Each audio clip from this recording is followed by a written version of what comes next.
The Film Crickets are intended for mature audiences. Any guests on the Film Crickets do not necessarily share the same opinions as the Film Crickets. Film Crickets, chirping about movies. It's time for the Film Crickets with Jay Fortier, Chris Martineau, and Melanie Howerton. On this week's episode, our good friend Jordan from the YouTube channel Can't Buy Me 80s rejoins the Crickets. And Jay, Chris, Melanie, and Jordan review the 1984 American supernatural slasher film, A Nightmare on Elm Street. Oh, and meanwhile, whatever you do, don't fall asleep. Does it stand the test of time? Let's find out what your Film Crickets are on now. The hell is going on? I'm ready. I'm so scared. Began the What is nightmare. happening? Her either time when she said don't fall asleep. Oh my god. Makes me think of the Will Smith song too. Remember that one? Nightmare on My Street. No. No. You never? Nightmare on My Street. Yeah, it's from it's not it's Will Smith, but it's under the DJ Jazzy Jeff and the Fresh Prince. Nightmare on My Street. It's fun. Hey, you keep my name out of Freddie's mouth. Right. All right. So, Oh, that's a good one. hey, who are we? What are we doing here? Yes, my name is Jay Fortier. I am I am along with my good friends Chris Martineau and Melanie Howerton. How you doing? Hello. And we are the Film Crickets, and we are honored for, unfortunately, the last time. And it sounds so sad the way we say it, but Yeah. the last time we have Jordan on with us from Can't Buy Me 80s. Jordan, welcome once again. Thank you so much for having me. I always have the best time on here. Thank you so much. We love having you. Thank you very and I'm glad again. you were second to last guest. I know.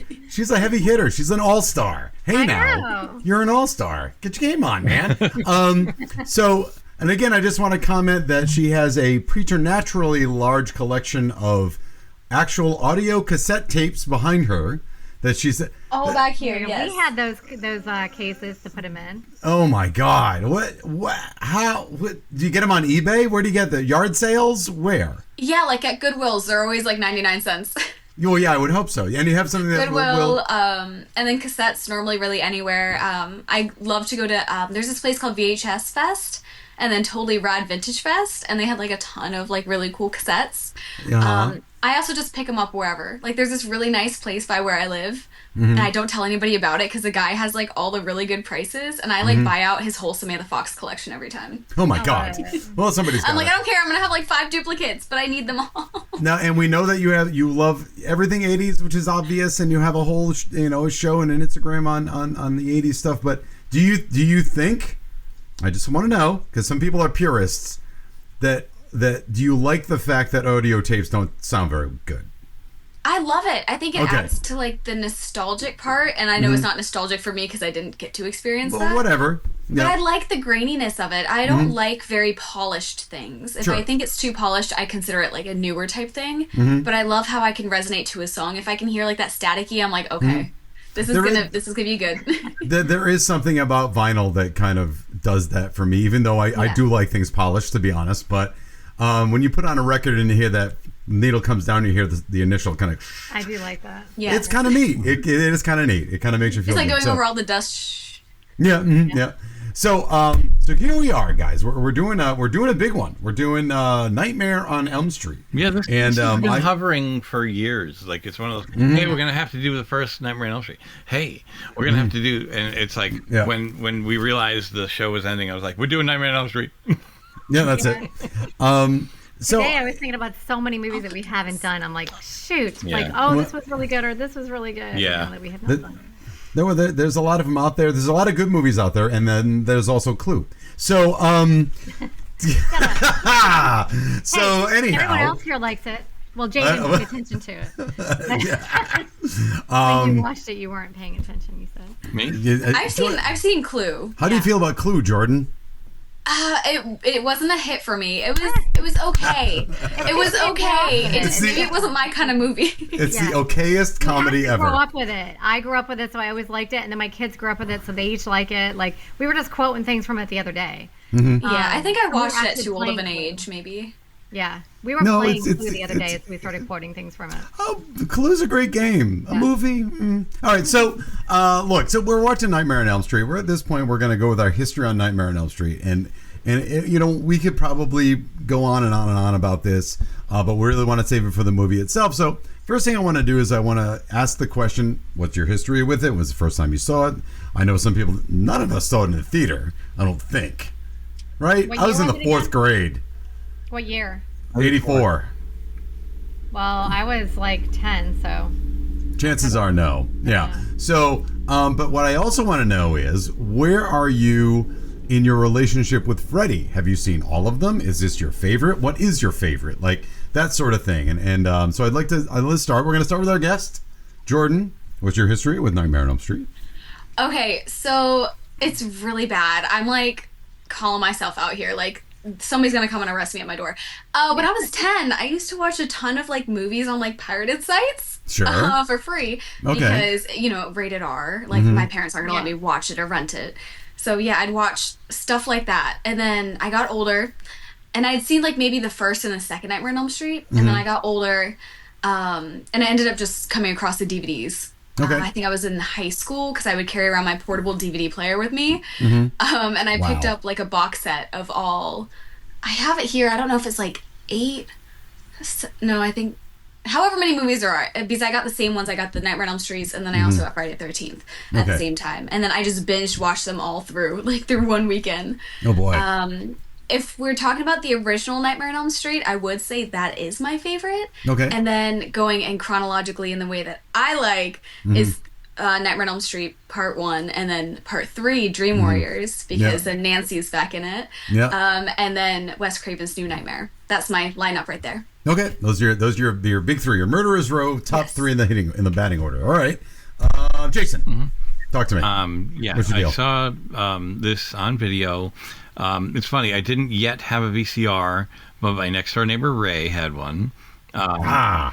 And so they had me watch their dog for the weekend, and they said, hey, you can watch movies or whatever, you know. So I don't know if I went and got a membership up there. You kids could just go get memberships. Let's just put it that way at the video store. Yep. So I rented a bunch of movies that weekend, and one of them was Nightmare on Elm Street. And I was going to watch it by myself, but like I didn't care. Like, you know, horror was great, you know, with me and everything. So I was enjoying myself. And my brother Brian decided he and my cousin would have fun, and they came and snuck into the house and jumped into the room while I was by myself, yelling, Wow. "Ah!" Like, While you were watching the movie? they knew what I was. That's great. No. They knew what I was watching, and That's great. I turned white.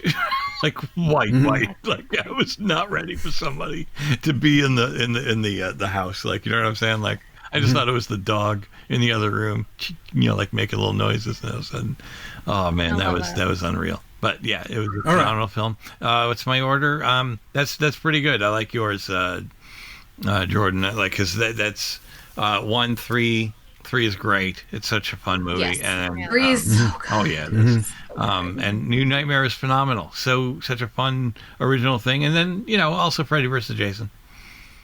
Yeah. That's like where Freddy maybe our versus things Jason. differentiate. No, I'm saying like I think that's a fun I don't one. really like Freddy vs. Jason, No. but that might You just be don't? me. I saw it in You the don't? theater. Okay. I loved it. I think it was 2000s in my opinion. I would It have loved is. to have seen I it happen understand. in the 80s. But it was like I don't know. It at would have least had to happen Robert in was the in 80s. it. At least Robert was in it. Like, you know what I mean? Like, it wasn't like a guy pretending to be him. Yeah. Yeah. So All right.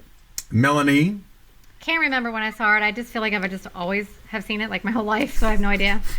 And then I'm on Jordan's list as well, but I do like Freddy vs. Jason, and then I never really liked 2, but then I watched it not that long ago. I'm like, it's not bad at all.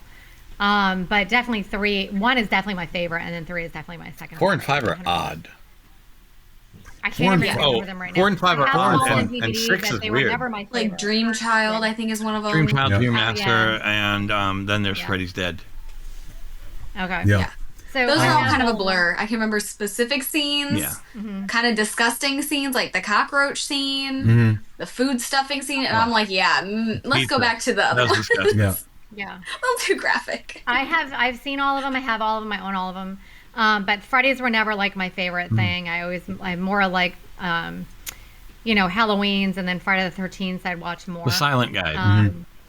Yeah, but I don't say anything. Part 1 is like amazing. That's my favorite, and then Dream Warriors 100%. And like I said, I did like Freddy vs. Jason. Okay. So what's weird is that I saw this one on a pirated video cassette. I'm pretty sure. I'm pretty You sure and me both. They're Yeah. knocking on our door. Yeah, pirated video cassette, and Your grandmother's house. yeah, pretty much. And I know I watched it over and again. I know that I was scared by it, and then the second one came out, and I saw the second one as well, and I got a poster of it because I didn't have any horror movie posters. It was a really classic, just like a close-up of Freddy's face. And in the second one, there's more of like, you can see the detail of his scars and stuff. First one, he's still kind of in the shadows, even though you see him. But 2 on, he's just like full lights. You can see everything that's going on in his face. So I got a poster of that, and that's when I was in my Fangoria phase. I put like pictures from Fangoria magazine in my locker. I got made fun of a lot for that. And then 3 came out, and 3 just had that Dokken soundtrack, and it was more an adventure, and like the Misfits rising up to beat the bully, and I'm like, and I'm all about that because I was a misfit. So it was like, okay, I can get into this movie. And then 4, I really only saw 4. I never saw 5. I don't think I cared to watch 6. And then I watched Freddy vs. Jason. So even though I love horror movies, I really stopped watching these in earnest after 3. 4 I saw in the theater. I liked it. I recommended it to somebody, and they thought it was stupid. And I never bothered with 5 because I think 5 came out 8 months after 4.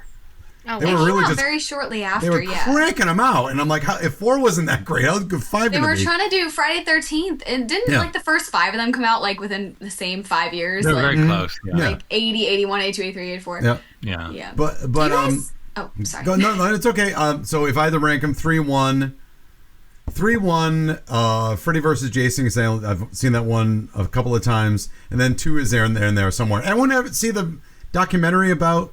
Yes. About the second Never Sleep Again. Friday the 13th? No. Just the one on the movie. That wasn't the 3-hour long one that had Dokken in it? No, this is the one that's just about how I think I know what it's called. The framework. Is it Scream Queens? Oh. Yes. Scream That Queens. sounds right. I'm like, I know what you were talking about, and I can picture the cover. I could not think of the name. You're talking about the Scream Queens. Yeah. The guy? Yeah. All right. So it's an interesting documentary because when I first saw it, I didn't get any of the gay subtext. Oh, I did. I didn't. Well, because I was 10. Like, ooh, Freddy's like, dabbling into something. I'm like, what is happening? And then the shower scene when he whips the guy's butt a bunch of times. Man, there's a lot of that. But when I heard to talk about that, and I just thought that was interesting that I didn't pick up on it the first time. Then I watched it again. I'm like, oh, that's okay. We can watch that. That's kind of neat. Anyhow, so look, Friday the 13th. I'm going to do that all day.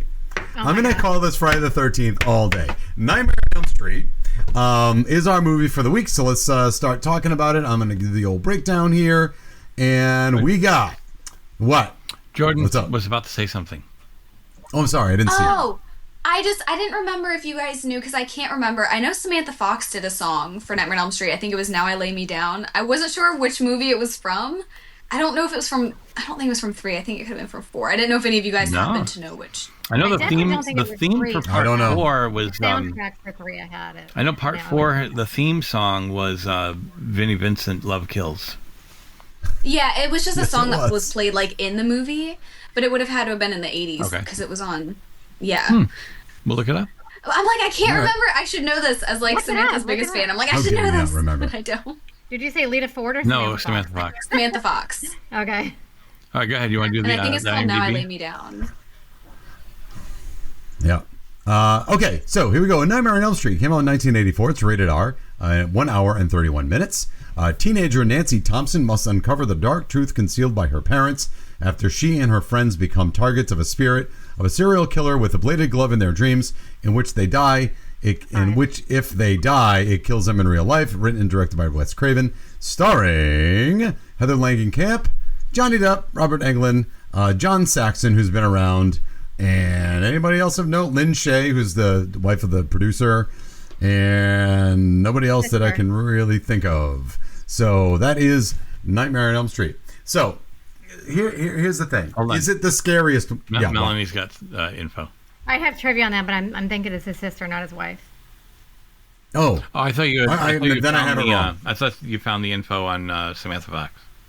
Oh yeah, I said part 5. I put my. I thought you were just waving at us. No. I knew what she meant. I was like, okay. In the middle of a sentence, no. That'll help me fall asleep good tonight. Yeah, Len Shay is the producer of Robert Shay. She got a small role as Nancy's teacher, and then has appeared in millions of horror movies after that, mostly Insidious, and almost every single New Line horror film. And then also like now making her like one of the biggest scream queens. But it's his sister. Super. All right. So hey, look. So here's this movie, Nightmare on Elm Street. What's strange about this movie is, it's a slasher, and when I was watching it, I know that we had it. It follows the slasher formula in that teenagers are going to die, but is it strange or odd, or I don't know if I'm the only one that noticed in Friday the 13th and Halloween, it seems like, even though there are other motivations involved, it's punishment for teenagers who do bad. Yeah. Right? They fornicate, they die, basically, right? In this one, the teenagers, even though they mess around a little bit, it is kind of innocent, and we don't actually see any of... this, and I was like, Glenn didn't do anything. No, not at all. That's my point. Even though we hear them hook up during a party when the parents aren't home, we don't have to watch it, which is nice. But the other part is that they're not really doing anything that's way out of control, like debauchery. They're just kind of living their lives, yet they're being haunted by the sins of the parents, basically, right? So, which is kind of neat, which I liked. Did anyone else think, like, I had this weird false memory that there were more scenes like Friday the 13th in this movie, like, I don't know, lurid. There was no lurid sex scenes in this. I thought there were more, and they're not, which is really strange. I don't know. I thought it was more just bloody and gory. You remembered like more sex scenes or something? Yeah, I think I was conflating it because I haven't seen the movie in so long that I just kind of. I think when a lot of people see like slasher as like one of the main things, they automatically think that. Right. I mean, then you have like all the B movies too, Slumber Party Massacre, all these other ones where yes, that is definitely how people die. Like it's back to back to back to back. Yeah. But I guess that's kind of why I like Nightmare on Elm Street a little bit, because you're like, oh, like you don't know how these people are gonna die. You don't know when they're going to die either. You're not like, oh, here's like a sex scene. Okay, they're gonna die in 2 seconds. Right. Exactly. And what I thought was interesting is and I forget about this too. Again, now that I'm looking at it with kind of older eyes, that first they open the movie with the weird aspect ratio. It's blocked in. It's got like it's in a black box a little bit. We're seeing like Freddy. We don't see his face. He's getting his knives ready and he's getting ready to do his thing. And then we pull to the wide shot of Nancy and who was the other? Tina, right? So right out of the gate, you're a little kind of unprepared. Like, what did I just see and why are we going to Tina?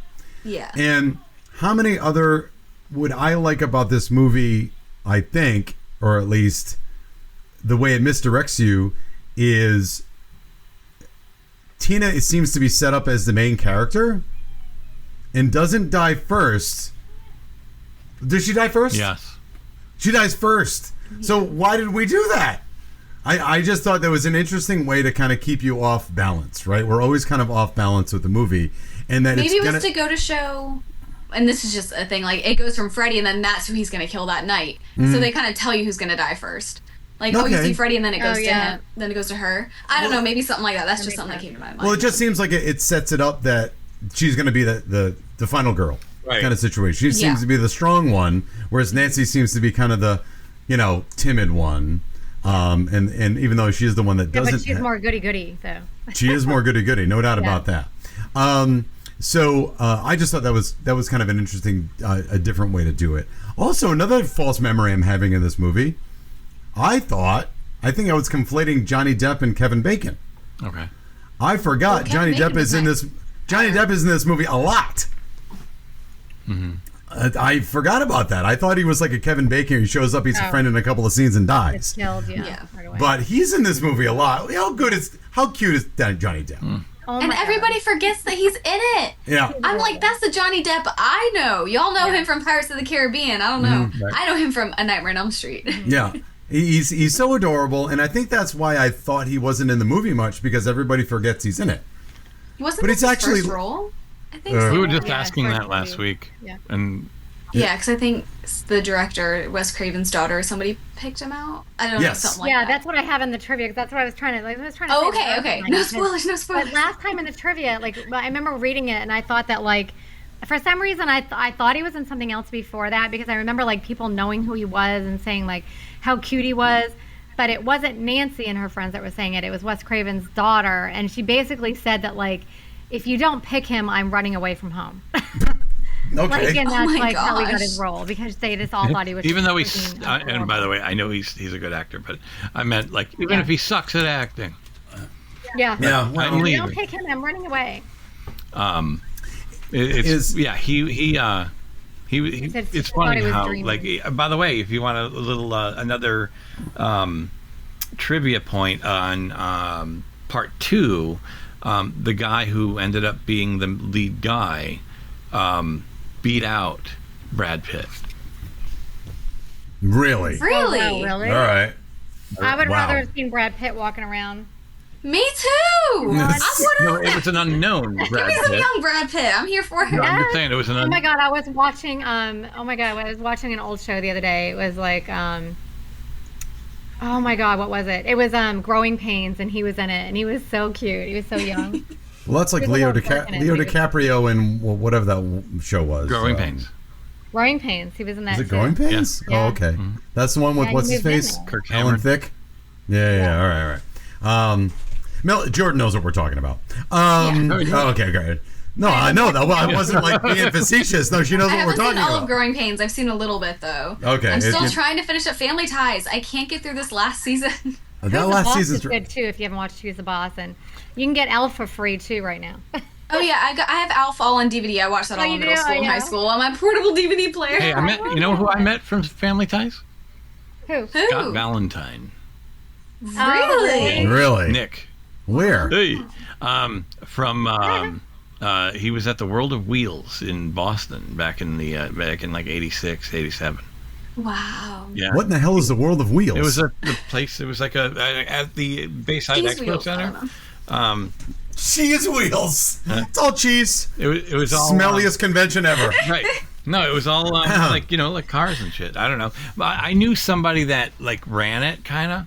So that's we were able to like go backstage and meet him early. So it was kind of cool. He was, Okay, wow. he like posing with us. He was like, "Hey man," it was a lot of fun. Oh, that's so cool. Yeah, he was so nice. That's up there. I met Dolph Lundgren That's right. changing into his boxing trunks next to a Zamboni, Oh my god. next to a I thought that was the bathroom. weirdest thing back Yeah, then. it was weird. I'm like, oh my god, why is he doesn't get a dressing room? He's changing into his he's about to do like a photo op, and he's like next to a bathroom next to a Zamboni. I'm like, hi. Anyway, Cute. Nightmare. Paul, he looks so yeah, back to Nightmare. Sorry. So this movie is obviously very scary, and it's very scary because it gets at that thing where he can get to you in your dreams, and he can then control the dream world, and which is obviously horrifying. For anyone that's ever been in a dream that's scary that you think it's for real, has everyone had that experience? Oh yeah. Oh, last night. Yeah, Oh, great. almost every night for me. Oh, super. It's terrifying. Anyone ever get sleep paralysis here? Wait. Jordan has nightmares that she's in the 90s. Yeah. Yeah, yes. What? she has Oh, a I had nightmare. to. No, She's- it's normally she's- like going back to school and stuff. Yeah. I'm like, no. No, I just meant like you're like She's stuck listening to Chumbawamba. you're and I know, on- it's you're going on back your to the 90s. channel I'm and like, you're no, like- we didn't go far enough. you're on your channel and you're like, all right, welcome. You're wearing flannel and you're like we're gonna talk about Nirvana today. And, All right. How much I like Limp Bizkit. It's great. I love Linkin and then Park. she wakes up and she Awesome. goes, oh, thank God. Okay. I'm still on that 80s channel. And then a flannel hand comes over. All right. Sometimes And it's my Eddie. guess is It's all Eddie my Vedder, and she dreams. hits her with a ukulele. All right. What? Sometimes when I'm having a nightmare, I am actually able to realize that I am and control it, which is awesome. Easy, Dream Warrior. I love it when they're like that. Calm down. You also turn into a wizard and say, called "I'm lucid powerful." I can actually dreaming, fly and then you away. can do whatever you I want can in your dream. make myself be able to fly away and stuff like that. I got something. Yes, Jason. too. Yeah, go ahead. I am very, very lucky. I barely ever remember them, and it's phenomenal. Oh, I don't. Oh my God, I It remember is everything. phenomenal, guys. I remember Because I everything. really hate dreaming. I don't like Yeah. it because I then No, I don't either. feel like it's because they're weird, and I don't like. I never want to tell anybody about them. It's like, Well, that's why maybe I'm going from weird as nightmares, because for me, but, like, weird they is just not. I don't bother like me it. because Yeah. it's like I opened my kid's bedroom door, and then we were at the mall, and then like it's like things that, and like I feel stupid when I'm saying them. Like I'm like I know. Jason, I'll say that to my wife. Like I never remember them either, and when I do, they're always not necessarily scary, but they're weird. And I don't like They don't make any sense. And I'll talk to my wife like the next morning. I'm like, it was so weird. Like any bits that I do remember, I'll tell her, I'm like, dreaming is such a fucking waste of time. Like it's so stupid. It doesn't do anything. Aren't like, you asleep like 33% of your life or something like that? I'm like, what a waste of time. But I actually do. I'll do sleep paralysis, where if I nap, I've never I'm like, had it. oh yeah, God. it's this is why people think their houses are haunted. I get sleep paralysis every now and then, but it's only during the day when I'm napping. Sometimes at night, but not often. And it's basically like when you sleep, your body goes into paralysis, so that you don't fly around and walk around. It's actually an evolutionary safety measure, so you don't do shit while you're fucking dreaming, which is a waste of time. So anyway, so your body will freeze up, but if your brain wakes up, but your body's not of paralysis yet, your brain thinks you're being held down. Your brain thinks you're like stuck. And then a panic starts to come up like, oh my God, I can't move. But you're still dreaming, so then you start to free associate on why you can't move. And it's fucking weird. And like, I'll be lying on the couch and I'll think I stood up. But I'm like, well, why is the room on its side? Because my eyes are open, but I'm asleep and I can't move. It is fucking weird, and it's such a waste of time. Why can't we just shut down like C-3PO and just turn back on? I know why. Psychologically, you're still dealing with things in your brain. Your I brain know has that. so many things that it's thinking about, and they actually say that you actually don't dream about anything that you have not seen or heard about before. Right. Nothing That's is even new in your scarier, brain. because what do you mean I'm having dreams of these random houses I've never been in before? Right. Well, Or like but, seeing creepy people. I'm like, Could have I've been in a never house seen in a this movie before. or anywhere Right. that you didn't realize it, and then everybody has said this. Okay, I was having this dream. I was in my house, but it wasn't my house. yeah. What the fuck does that even mean? It's my house, but it's not my house? Then it's not your I house. explain it because this happens to me. All the time. Your family and everybody is in this house. So like in your dream, you know it's your house, but it's not laid out like your house here. That's Stupid. what it is. Yeah. Stupid. So, That happens every night for me. Dream analysis 101. yeah. So the bottom line is that Freddy is now invading this space that we are either have no control over. Yeah. And We don't have any control over our dream world, it seems like, unless you're Melanie and can fly away from scary things. Right? Not all the so time. we have no control over it, and so Freddy now has access to us. Right, and what's really scary. That's what's scary. Sorry to interrupt, but that's what's scary. Of she has people come over to give her support and make her feel better, but the moment she goes down, she's alone. Yep. Mm-hmm. Oh, Yep. Tina, yeah. That's so scary. Yep. And helpless. Okay. And- Anybody else? Okay, I'm gonna ask Jordan this. So. Oh, all right, I fine. I know will that- fucking listen then. No, it's okay. more of a- Oh, fine. No, it's more like a girl thing. Okay. So, and I was, because me and Chloe just watched it the other day. So everyone agrees that Johnny Depp is adorable. And so, Oh, he's so cute. He's so I hot. think he's adorable. I know. Okay. Okay. All right. But so when she goes to Tina's house to make Tina feel comfortable, you know, and then of course her boyfriend comes over, and then they're in the other room literally having sex. Yep. And all that Johnny Depp wants to do is just give her a kiss, and she's like, "We're not here for ourselves. We're here for Tina." Yeah, because Tina's It's like, needing. for Christ's sakes, it's like she's busy I think having she's sex. getting all the like, support she and needs. didn't give him a kiss. I'm like, man, I would kiss Johnny Depp. What do you mean? Exactly. I'm like, Come here, Johnny. it's like, give me a break. She's just, all she has to do, she's just gonna give him a kiss, and You wanna she can go- sit around and watch TV with him or whatever. But like, You wanna go- Tina's busy. It's to give right now. us the satisfaction as women. We need this to happen in movies. Yeah. Right, no, but And Because then we can Tina's relate it busy. as She's got ourselves. stuff We can going on pretend back we're there, but you want I Johnny just thought Depp it to was say, I think she's doing okay right now. Yeah. Busy right now. It sounds Okay. a lot like she's doing okay. Yeah. And then he's like, what's the big deal anyway? It was just a dream. He goes, because she was scared. It was scary. That's why. But you can tell, I love it in his face when you can see that, like, when Tina's talking about her dream and then Nancy's talking about hers. And then she's like, oh, we dreamed about the same creep. And he was like, that's impossible. But when they were started talking about what he was wearing, Johnny Depp's eyes was like, what? What'd you say? Mm-hmm. Because he remembered, like, oh, I had that dream too, but he doesn't want to say anything. And obviously the guy outside had the same dream because he was scraping something across the window or whatever, trying to scare them. Does anybody know? Wouldn't that be something that they would all get together? And that is something that you can believe, because they could finish each other's sentences without even of telling anybody that they had that same dream, but they still don't believe each other. It's like, Well, who would? weird. Like, you know, I mean, it's too odd. Yeah. But did you ever notice that Robert Englund had 2 separate sets of voices for Freddy in this?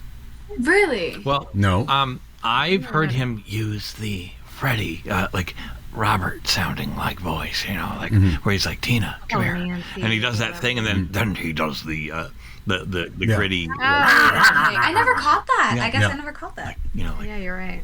he's like, Tina. You know, he does his own. Oh, like the little voice in the back, to like lure you in. Yeah, he does. Like, he does his own voice, which is like, and obviously he's using it, but like they enhance it and make it a lot more like, you know, like gritty. Yeah. It's just funny that it was like 2 sets, that more so in this movie than any other. Oh yeah. But I think when you are in that dream world, it's interesting because Wes Craven right out of the gate is setting the rules for how this is going to work. And I want to talk about how the rules are broken, but whatever. He's setting the rules of how the universe works and introducing us to it in little bits and pieces. So at first it's like, oh, she's having a scary dream. Oh, we're all having the same scary dream. Oh, like he can physically manipulate us in this dream. Oh, someone can get murdered in this universe. Oh, wait a minute. Here's what it looks like. So at first we don't really see the depths of the dream universe that they're in. And then when Nancy has her dream at the school, which is horrifying, we get all of the rules are now set out in front of us. Yeah. In that he can manipulate anything he wants to, and he can go into anybody that's asleep, and it slowly envelops how powerful Freddy is. But then you find out by the end of the movie he's not really that powerful, because all she has to say is, I take my power away from you, which I think is kind of cheap. But I know I'm like, that's it. That's all you had to do. That's kind of cheap, but I thought what you were going to say is the fact that she realizes in her dream that if she tries to burn herself, then that pain will wake herself up. Yeah. So why didn't it wake up Tina when she was getting slaughtered all over the place, or wake up anybody else? Yeah. There's a lot of your brain receptors would wake back up. Yeah. Yeah, it's sort of and let me since you brought it up, I'll expound upon that. To me, I think they're trying to use the rules, and even though it's before this, the Matrix rules. Whereas if you get physically hurt in your dream, your body thinks it's real, so that it manifests it's as real. Like in the Matrix, Neo gets punched in the Matrix, and then he's got blood in his mouth in the real world, and they, the waving of your hands and say, oh no, it's you're gonna get bruised because your body thinks you're getting punched. So I can almost see why. Okay, you burned yourself in your dream, so your body thinks you're burned. You get cut up in your dream, okay, so your body kind of splits up, stupid, whatever. Like, fine, because at least it's just on that individual. I just don't know how Freddy can make people float. True. Make people float, like, physically in the real world. That doesn't make a lot of sense. Yeah. And there's the scene where Nancy's in the tub. Yeah. And she kind of falls asleep and wakes up, and you see the glove come up, which is really terrifying. Again, I'm not saying these aren't scary. I do kind of struggle with the logic of the dream world a little bit. It is well established, but he does break his own rules. Nancy, at one point, is in the dream. I think Freddy's trying to pull her in the tub downward. Yeah. And so she's trying to climb out of the tub like this. Mm-hmm. And then her mother comes in. I love that part. And she's kind of like still hanging from the tub, like the tub is a vast pit. I got that too. I was like, that's really weird. I'm like, a tub? I'm like, you can't even go like this. Like, you have to lay down this way, because it's only what, like a 2 feet off the ground, like, something like that. Just kind of laying and just kind of pulling herself up. But I thought it was funny when she was like, warm milk, ugh, or gross or whatever. Mm-hmm. And then she's like screaming bloody murder for her mom, like, Mom, No. She was trying to get out, and then her mother comes in. She's like, "I'm fine. Yeah. You weren't. You were screaming like you were like dying. And mom just I'm accepts fine. it. I just slipped coming out of the tub. Yeah. Mom accepts yeah, it. I guess. Yeah. Like, why is she accepting it? That's kind of I believe that's maybe what Wes is saying about the whole latchkey kid generation anyway. Like, okay, well, I guess you're fine, and then they leave. You brought it up. Yeah. Nancy's dream. I think is the scariest moment. There's a moment in there that's the scariest moment in the movie, in my opinion, and that is Tina saying her name in a clear body bag. Oh yes. Yep. That gives me the willies to this day. Like, by the way, who has clear body bags? Good point. Good point. Body bags by Ziploc. Just in case you weren't sure. That's probably who it is. Just step. clear. I'm like, that's. I'm like, can you show like somebody putting her into a body bag? Like, why does it have to be clear? Yeah. I don't. It's not in this trivia, but I swear I read somewhere, or was it a different Nightmare on Elm Street or something? I don't know what we read, but a long time ago we were talking about it. I think they used somebody's suit. Oh, right. Yeah, like probably a Was suit it this bag, one? like, Yeah, a suit bag. Either way, they used a suit creepy. bag. That's what it looked like. Yeah, like a tux. Yeah. Creepy. I think in the fact that Wes in that scene where we first see her talking in the bloody body bag, which is horrific. Yes.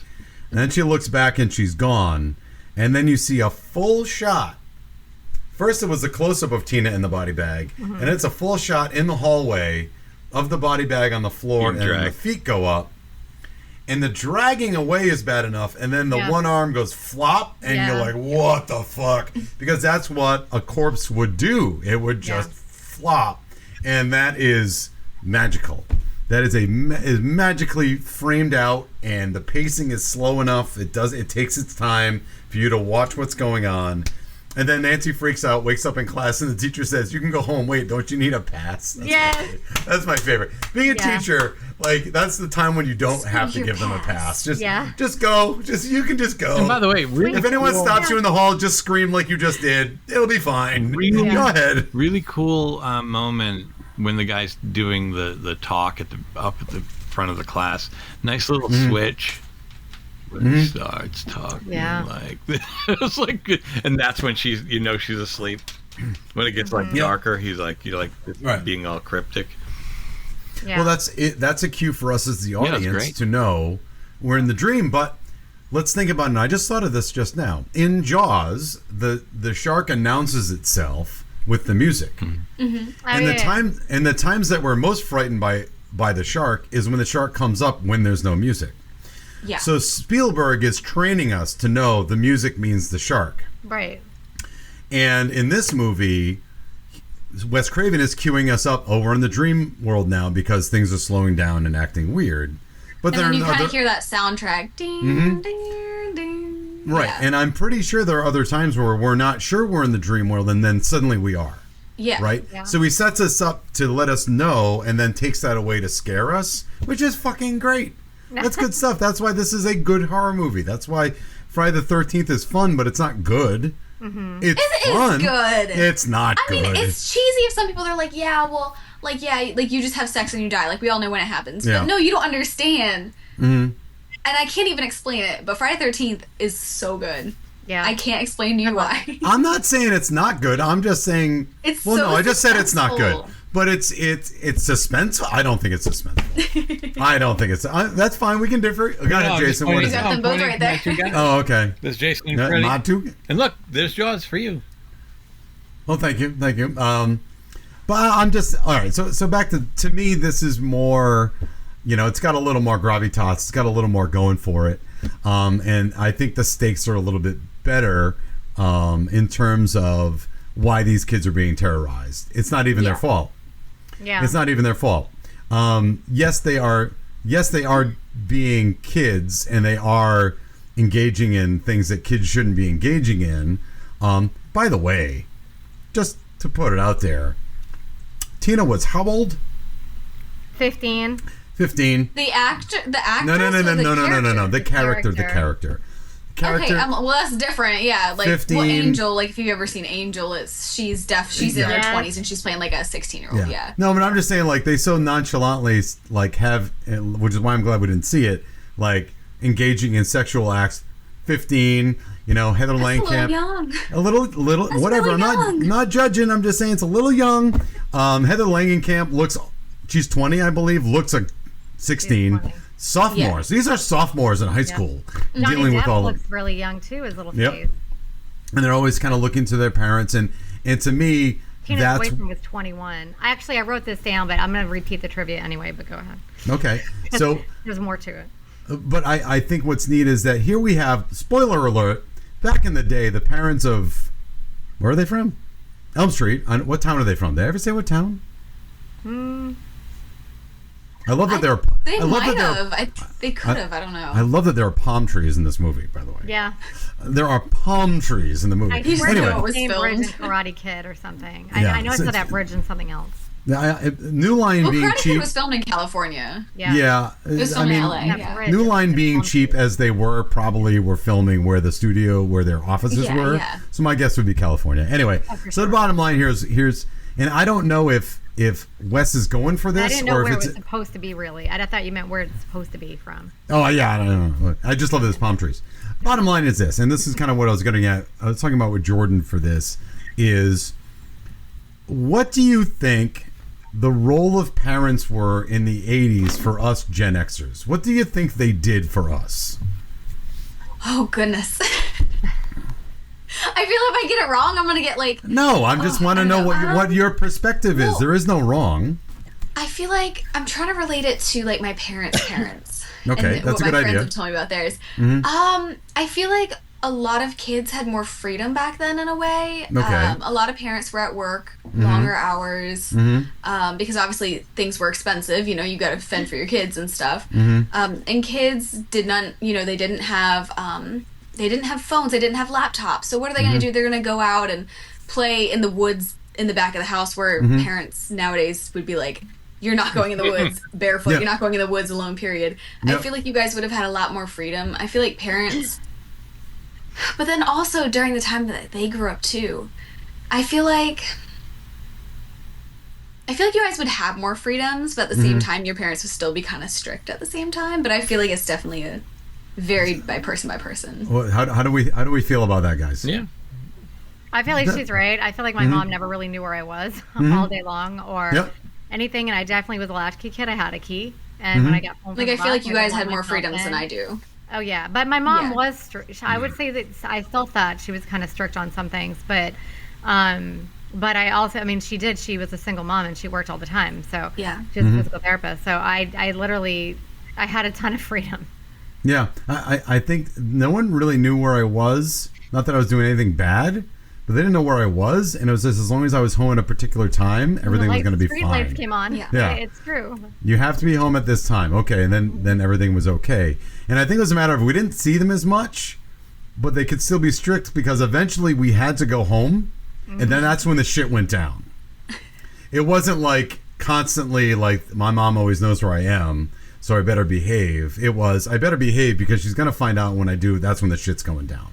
Like eventually I have to go home. That's what my stuff is. Yeah. You know what I mean? Like I can't stay at my friend's house. I have to go home. And so that's eventually what happens. Jason, I think probably same town, about the same age, fairly right. Yeah, no. We just drive around for no reason until the wee hours of the morning and just go home. Or drive around to purposely get lost. You remember that one? Yes, I remember that one. Yes, one time Jason and I were in his car. With other we were people. 16. We were others too. Who was it? I don't know. But was Pug? Yeah, maybe. And we intentionally got lost. Like just on fun. Like let's see what happens. And next thing you know, we see like a sign that's like, "You're this close to Worcester, Massachusetts," even though we were from Rhode Island. Yeah. Oh my gosh. That happened to me. I ended up in the Cape. And the best part was we pull up next to like this couple walking down the street, and we're like, "Excuse me, can you tell us how to get back to civilization?" Yeah. It was literally like I think we were almost in somebody. We thought the road was actually a driveway. Oh, okay. Yeah. I think it was something like that. And they're like, no, if you got to go that way. And the guy said, if you go that way, you're never going to get home. Like, oh my God. And then finally we got there. So bottom line is that they didn't know where we were. And Wes Craven, I don't know if he's trying to do this or if it's just on reflection looking back 40 years later, is that the parents are either never home or they're not really checking in on the kids very much, except when the kids scream, and when the kid says it's okay, they're like, well, I guess you're okay, and then they move along. They said that the mother is dating somebody else who probably looks kind of shady, right? Yeah. Mom's a drinker. Not that it becomes a problem, but I think like Tina's mother, Tina's mother was dating somebody, and then Nancy's mother was an alcoholic. Right. Oh boy. And I think at one point they said the parents are in Vegas. Like, the reason the kids are home alone is because the two parents are. One of the parents was in Vegas with a boyfriend. The new boyfriend. I know they said remember that. I know Maybe I'm Saxon just not- said that. I Tina's know mother John was Saxon said somewhere that. with the new boyfriend, but I don't remember where. So they're just like, okay, and Nancy's 16. She's a sophomore in high school. And they went to Vegas with the boyfriend. Again, I'm not whatever. If Nancy can handle herself and doesn't get in trouble, fine. But, like, so the reason that all of this happens is because the parents are never around, so the kids have to take their matters into their own hands, but they're still paying for the sins of the parents, right? Yeah. So it's an Have we interesting. talked about the sins of the parents officially? Go ahead, Jason. What are the sins of the parents? No, I don't remember. Freddie was a child murderer back in the day, and I guess did he beat it? Like as far as like the on a technicality, right. He said, somebody forgot to sign the search papers in the right place, and he was free to be let go. Okay, so he beat the charge, so he was free to go. So parents basically went out and did street justice and killed him. They do? They set him on fire or something? They set him on fire. The building on fire where he was. I have an awesome piece of trivia. I don't know if you guys know about, What's so but I have funny? later on about that. Did I say something wrong? Because no, you didn't say anything wrong. It never dawned on me what are we really saying about these parents? Okay, they did vigilante justice because they felt like they were kind of trying to protect their kids. Or just I have a huge piece of trivia on that. Exactly. All right. Well, hold on one second. So they were trying to protect their kids, so they did vigilante justice. Which, okay, you did vigilante justice. No one thought to just kill them. Maybe I'm not condoning this behavior because it's illegal, and the parents did not go about things the right way. You can't just go do that. No. They didn't just put a slug in his head. They doused him in gasoline and set him on fire. Now I'm not saying he doesn't deserve it. He's a horrible person. They set the building on fire. But whatever. You still of all the ways to go. Now, granted, you killed children. I can see how inside of you might want to do something really, really horrible, But boy, right. So and then that's Breaking Bad right there. You're going. I kind of go into a bit of it. trivia that I know, which is insane. Okay, go ahead. I learned this for the first time. It's a lot more than you think, because it wasn't the fact that he was a child murderer and they decided to take justice into their own hands. It was the fact that they deleted this, but it is still on Laserdisc and VHS, okay? Nancy and her friends in the neighborhood were not only children. So this guy killed their brothers and sisters. Oh. Okay. And All so right. they were like, fuck this. He's going to pay. And I'm sorry, I would do the same thing. No, Sorry. I get it. No, I think they double into it in the TV show. I think That's more. That's more of a motive, though. For us to get behind. 100%. Like if you're not going to tell us this, the audience, you're going to be like, "Wow, parents are kind of dicks." There was also another piece, and I don't know if it's true or not, so I didn't write it down because I wasn't sure if it was true. But apparently, after Nancy's mom tells Nancy that, it was when Nancy's mom takes her down and shows her the gloves. Mm-hmm. Right before that, that's literally when she told Nancy, you guys had brothers or sisters, you know what I mean, that were killed by this guy.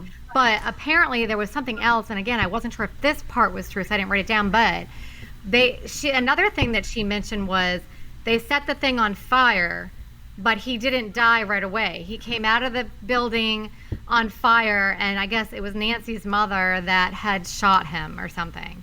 So So I don't know if that part's true or not, but I do know 100% that it is true that they were not only children, that they had brothers or sisters that were killed by Freddy Krueger, and that's why they did this when he got off on a technicality, because you can't charge somebody for murder like that more than once. Double jeopardy. So it was the parent siblings that he killed. Yeah.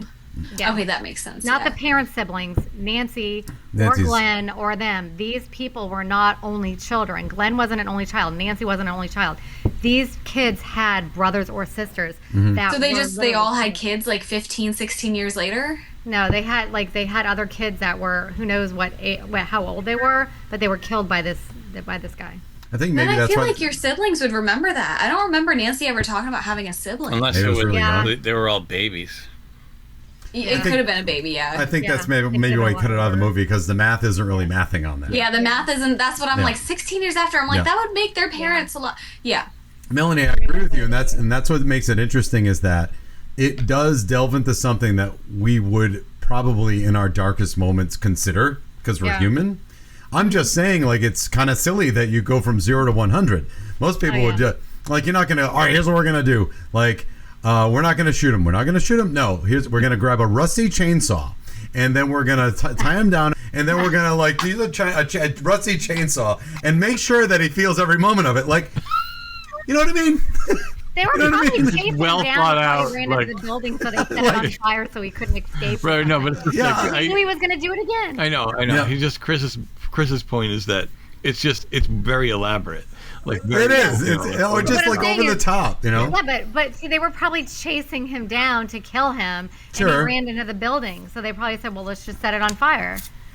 Okay, it's just okay. It doesn't have to. I know. Nobody has to even. I think they double into that in the TV show. I swear, I thought the first episode was all about like the court case and stuff. Oh. And again, nobody cares. By the way, they had a lot of that in the remakes. I don't know. Nobody really cares that. Again, let's go back to the dream logic of him affecting the physical world and making people float, even though he's not really a ghost. Yeah. He's a spirit. He's a dream demon. Mm-hmm. I know he was a child killer, molester, whatever. Why do you get to graduate up to dream demon? Like, wow. Like, what? Why do you suddenly have these powers? Exactly. I guess, you know what? Nobody cares. No.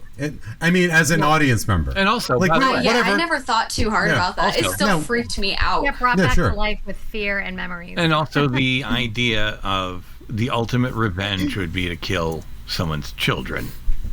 Sure. Yes. Like, you know what I mean? That would be the ultimate, like, oh yeah? Well, I'm not going to kill you. I'm going to kill them. Like, and that's going to kill you worse. Like, you know, so. Sure.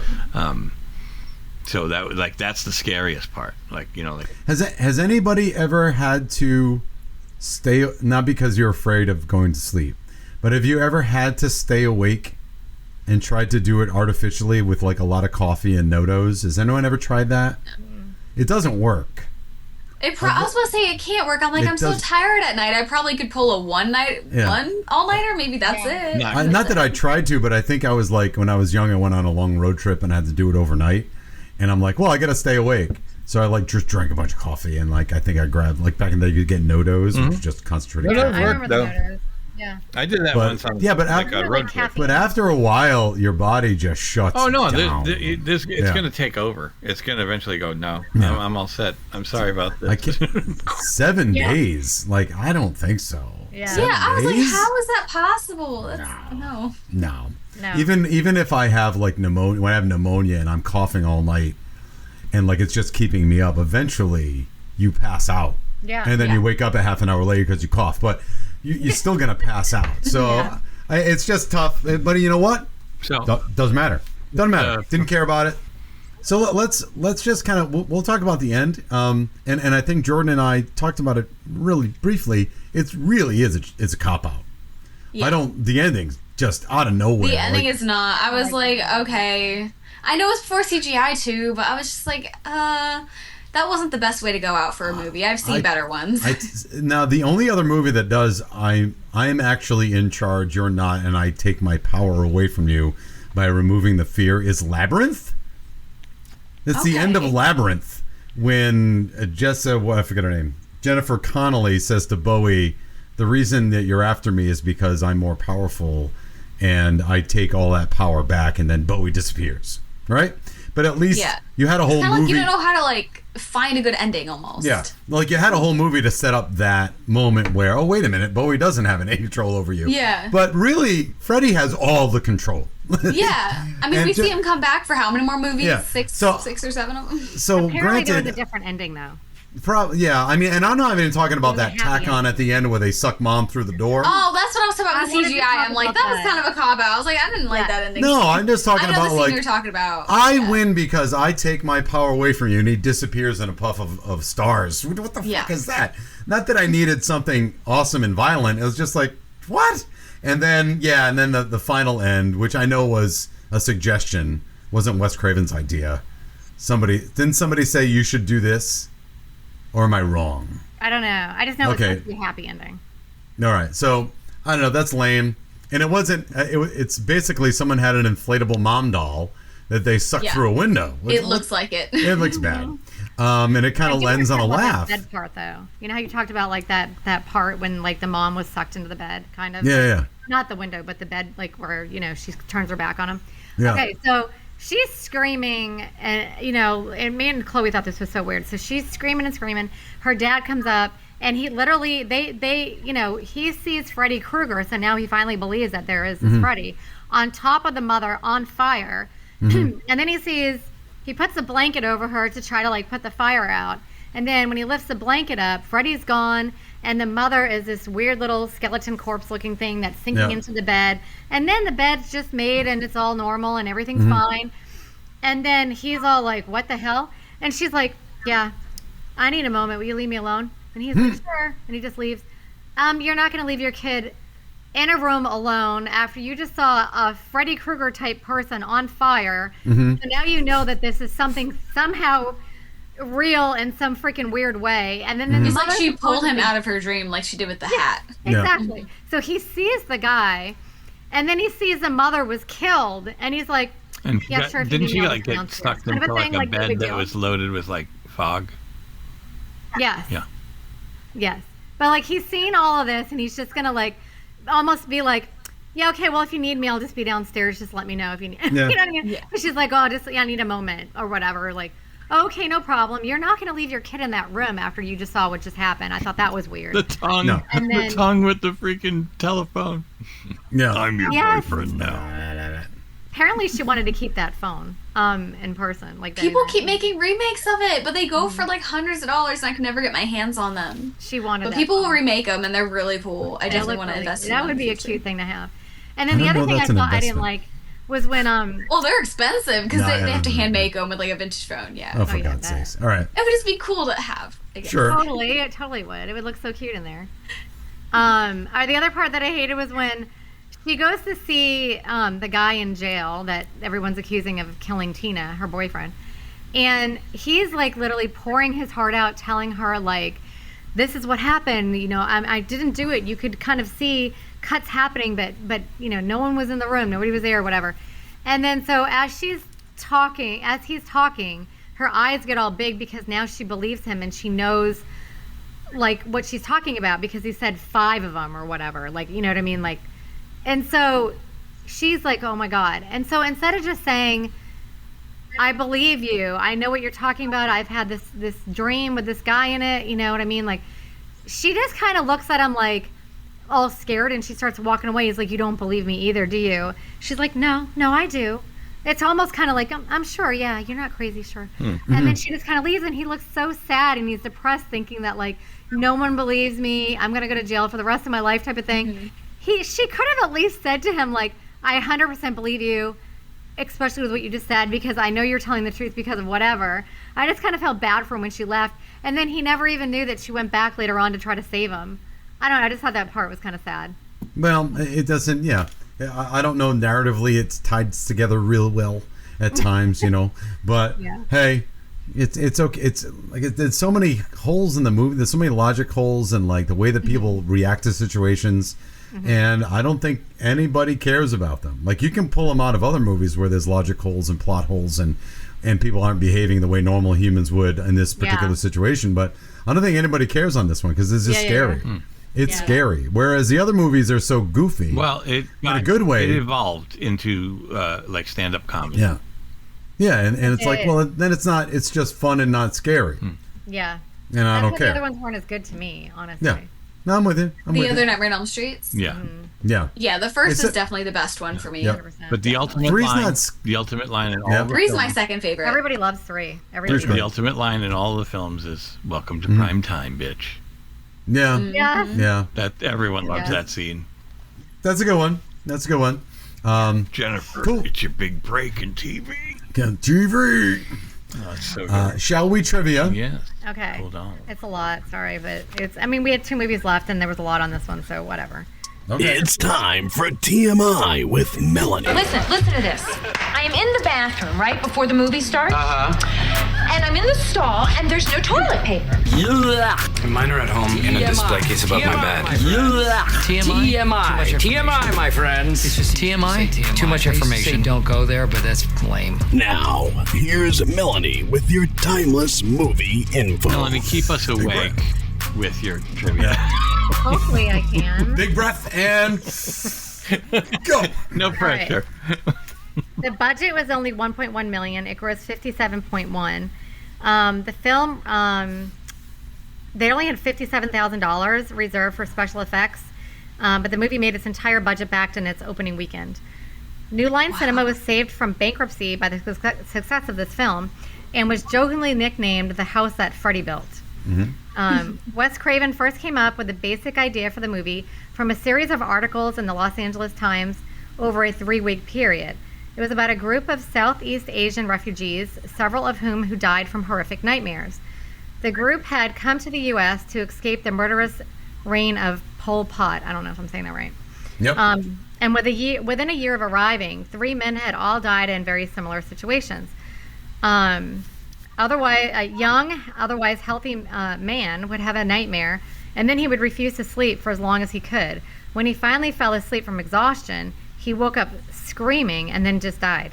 The autopsy results revealed that they had not died from heart failure, but had simply just died. It was this inability to find a cause of death that intrigued Craven so much. Medical authorities have since called the phenomenon Asian death syndrome, a variant of sudden unexpected death syndrome. Okay, the inspiration for the character of Freddy came from several sources in Wes Craven's childhood. Fred Krueger, I guess this was a big bully. Yeah. Fred Krueger was a schoolmate of his, with whom he had shared a paper route and who had bullied him for several years. He also used these names in The Last House on the Left, which were the 2 main villains, were Fred and Krug. Freddy's burns came from a man with severe burn scars from whom Craven had once been terrified as a child. And Freddy's attire, especially the dirty clothes and hat, was inspired by an alcoholic hobo that Craven saw staring at him through a window one day when he was 10 years old, and it scared him. Oh my God. Yeah. The idea behind the glove was practical on Wes Craven's part. He wanted to give character to a unique weapon, but also something that could be made cheaply and wouldn't be difficult to use or transport. At the time, he was studying primal fears, and it embedded in the subconscious of people of all cultures. He discovered that one of those fears is attack by animal claws. Around the same time, he saw his cat unsheath his claws, and 2 concepts merged. Although the original script, the blades were fishing knives, not steak knives, as in the finished film. All of the boiler room footage in the film, we always talk about stuff like this, was shot in the basement of Lincoln Heights Jail in Los Angeles, which was condemned shortly after production wrapped due to high levels of asbestos. Great. So hopefully they're all going to be okay there. Robert Englund actually cut himself the first time he tried on the Freddy glove. In the original script, Freddy was a child molester. However, the decision was made to change him to just being a child murderer to avoid accusations. Much better. Yeah.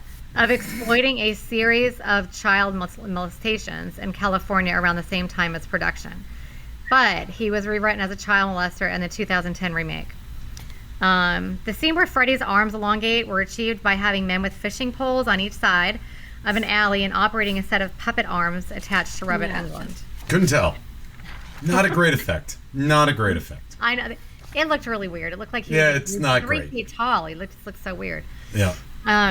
Freddy's hands building the bladed glove in the opening scene were played by special effects man Charles Ballardinelli. He was the only one that actually knew how to work the glove and to cut it and to insert the blades. The sparking glove effect seen throughout the movie was achieved by attaching a glove to a car battery. The famous scraping noise. I know, yeah. That's safe. It takes some metal and some electricity. Yeah. The famous scraping noise was created by scratching a steak knife on the underside of the metal chair. Bleh. The scene where Freddy presses through the wall, and you can tell, above Nancy was shot by stretching a sheet of spandex across a hole in the wall and pressing against it. In the shot, Freddy is played by special effects designer Jim Doyle. The scene where Freddy is set on fire and chases Nancy on top of the stairs and falls back down and starts back up again were all shot in one take. With several cameras. And it was most elaborate fire scene that had ever been filmed at that time. Stuntman Anthony Cicere was supposed to only run up the stairs and then lie down and be extinguished, but he improvised by falling and running back up again. He won the best stunt of the year for that scene. Okay. Yeah. This was the first film to ever use a breakaway mirror. The scene where Nancy is attacked by Freddy in her bathtub was shot using a bottomless tub and shot in a pool. Langenkamp spent 12 hours in that bath during that filming. It was also her favorite part of the movie. All right.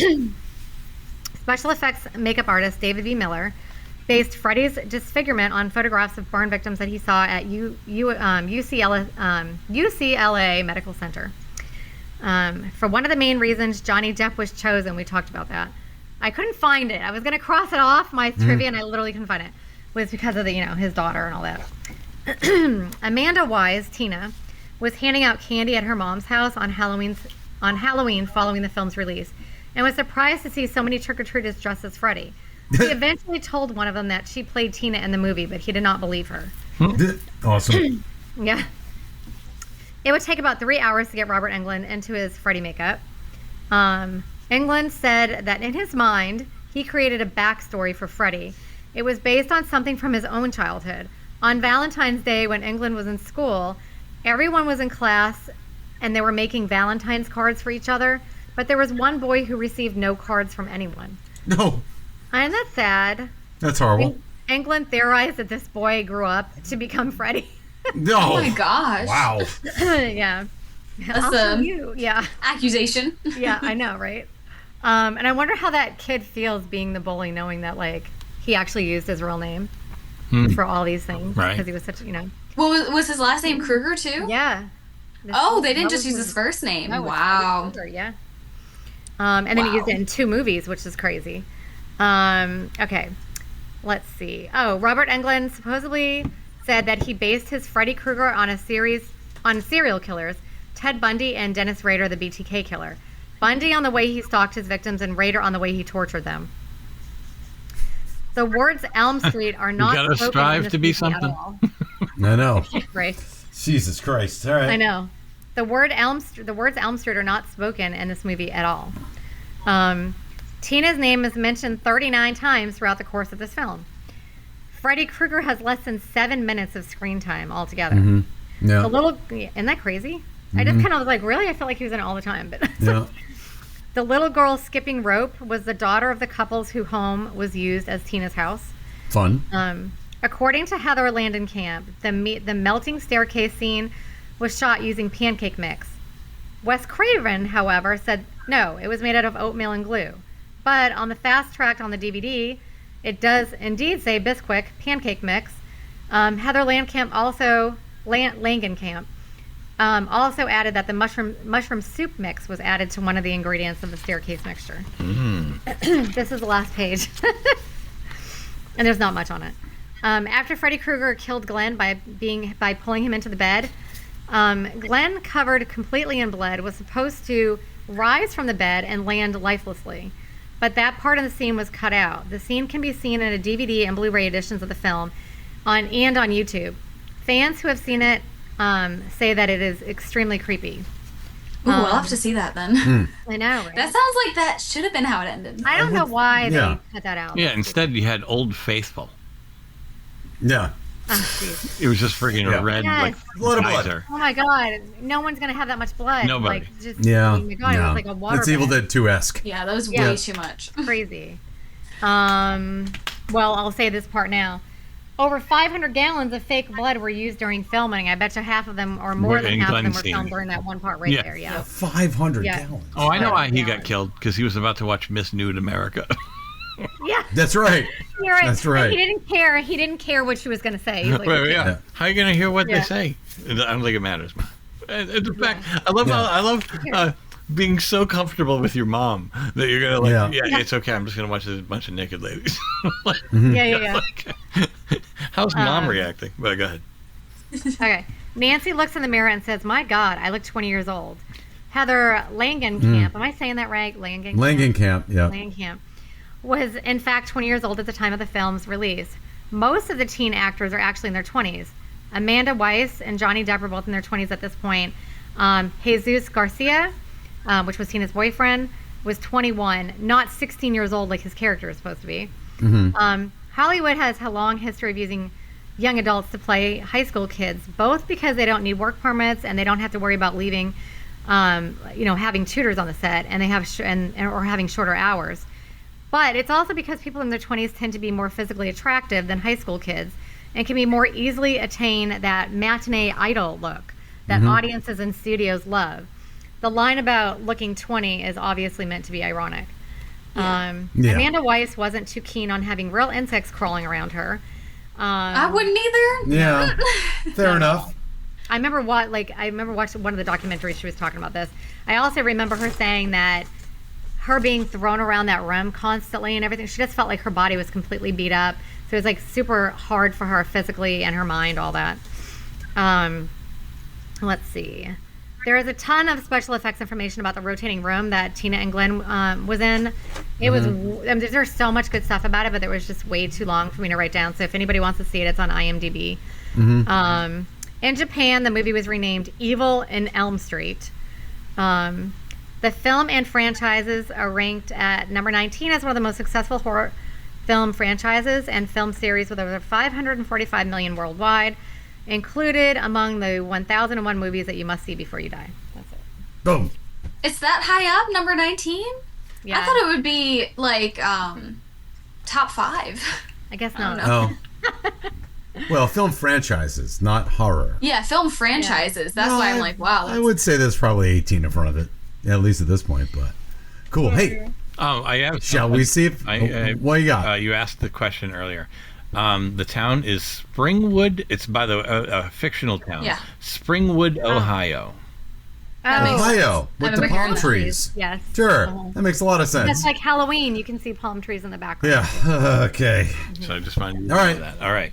Final judgment. Here we go. It's time now for final judgment. Are you ready to rubber stamp this bitch? Here's the final judgment. Well, let me tell you, most of the kids received final judgment in this film. They did. They did. So let's see how well it holds up today. Yep. I'll go with Jordan. How it holds up? Yeah. I feel like, I loved it growing up. It's one of those movies where if you are in my generation and you do watch it, then just know it's not going to be as high quality as it is nowadays. You don't have all the CGI effects. Back in the 80s, this was what scared people. Like, this is what they had. So when I went into it, thinking about that, I found it even more terrifying because I was like, oh my gosh, imagine me as like a kid in the 80s and then this is what comes up on the screen. Like, you'd be terrified. Sure. You'd be terrified. No, it's something brandy new. Your eyes were not ready for what you saw. Yeah. Yes. I think some of the things maybe wouldn't pass, like maybe him being like a child molester probably wouldn't pass nowadays. Because they might have to like add a couple other things to there. But yeah, in the remake they actually made him a child molester. Yeah, I didn't like the remake though. I was not a fan of the remake. No, I did not like it. I don't want to. I feel bad. I think it wasn't. I don't want to point any blame on the guy who played Freddy in the next one. It wasn't like I wouldn't say it was. Oh no! I just wasn't a fan of like the script. Yeah, no, it was pretty bad. I think a lot was pretty similar to the original, and yeah. I also wasn't a fan of the Friday the 13th remake either. But I don't know why Jason was running. I happen but to love for that because of Jared Padalecki's in it. Well, no, he's like the only good thing in the movie. He's awesome. But I think overall, Nightmare on Elm Street, it definitely holds up. It's one of the most iconic movies I see people walking around with like Freddy Krueger shirts, and they haven't even seen the movie. Yeah. Wow. I think it's so iconic. Like you know who Freddy is without even having to have seen these movies. You know he's like one of the top like 3 slashers. You know, I think it's definitely held up. Now some of the other movies in the franchise, probably not. That's for like a whole other discussion. But I think at least if we're speaking about the first movie, I think 100% it's definitely held up throughout the years, at least for me. Yeah. I'll go. I would say, yeah, it does. It holds up in that it's still really scary. I mean, it's terrifying. It's really scary the way he sets you up and then scares you, Wes Craven. Throughout the film, I think is very inventive for where we are in slashers at this point. It's got some problems, obviously some logic problems. It's got some, I think it's got an ending problem as well. I don't think it knew what to do with itself, but I wouldn't know what to do either. And I don't think it really takes away from the rest of the movie. And it's just generally scary. I mean, it's just, it makes you uncomfortable and scared, but in an entertaining way that isn't, you know, Dream Warriors is a better movie just because it's more fun to watch and it's more actiony. Yeah, it's good. It's hilarious. It's gross and it's got action rather than being scary. Even though it's got like scary elements, obviously, but this movie's just scary. So I'd say it holds up. You and I. Yeah, it's good. It's good. But this movie's scarier than that one. And because it doesn't have to do a lot, special effects wise, to still be scary. So no, it holds up. People should watch it. You know what I mean? Well, like Jaws, like just don't go to the beach if you're scared of getting eaten by a shark. You can't just not go to sleep. Correct. You know, I think that was very inventive too. Yeah. Agreed. Who's up? I'll go. I think the creep factor holds up big time, and that's really the most important thing. If anybody could watch this and be afraid. I mean, and like I said, it taps into something real, not you being killed by a monster in your dreams, but, you know, what if that were, like, you know what I mean? Like, you could sort of imagine how scary that would be if that were the case. Yeah. And then... It would be terrifying. Right, so therefore, and we would be scared to go to sleep. You go, oh my God, that would be awful. And then especially, like, how are you not going to fall asleep? How? Yeah. Impossible. Yeah. You know what I mean? Yeah. Like, and then you'd probably stay asleep longer because you put it off for so long. So I'm just saying it would be terrible. So I'm going to make it short and sweet. Absolutely holds up for those reasons. I mean, besides the stuff that doesn't, the you know, special effects or maybe like, you know, older looking film, doesn't matter. Yeah. Melanie doesn't think it holds up. No, not at all. No, I love it. It's definitely my favorite one, and I still enjoy watching it. I think everything about it holds up. I agree with everything that you guys are saying. I also want to say that there was a part in 2 that was really good, which was the pool scene was awesome. All the fire in the pool, that scene was really good. Sure.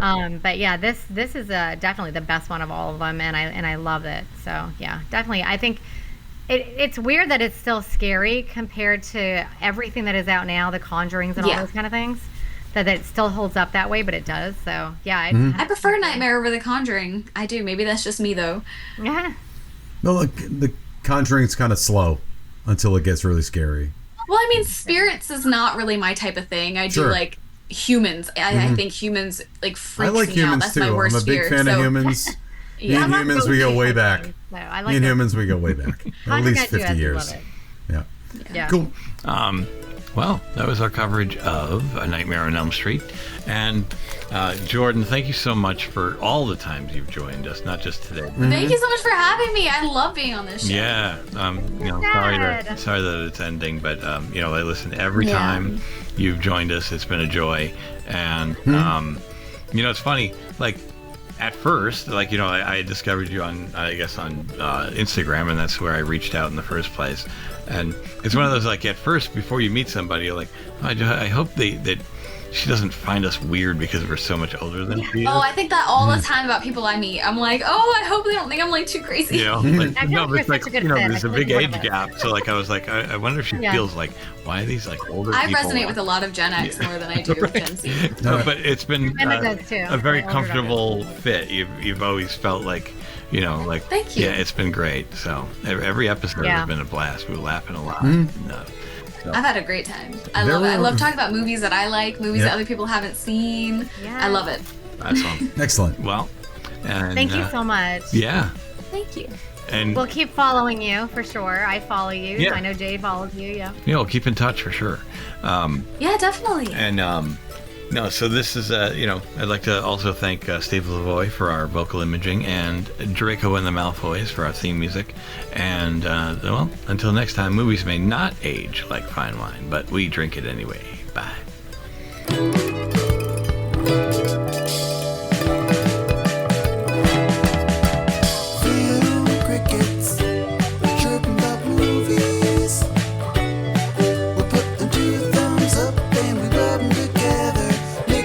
Sounds like what we think about the movie.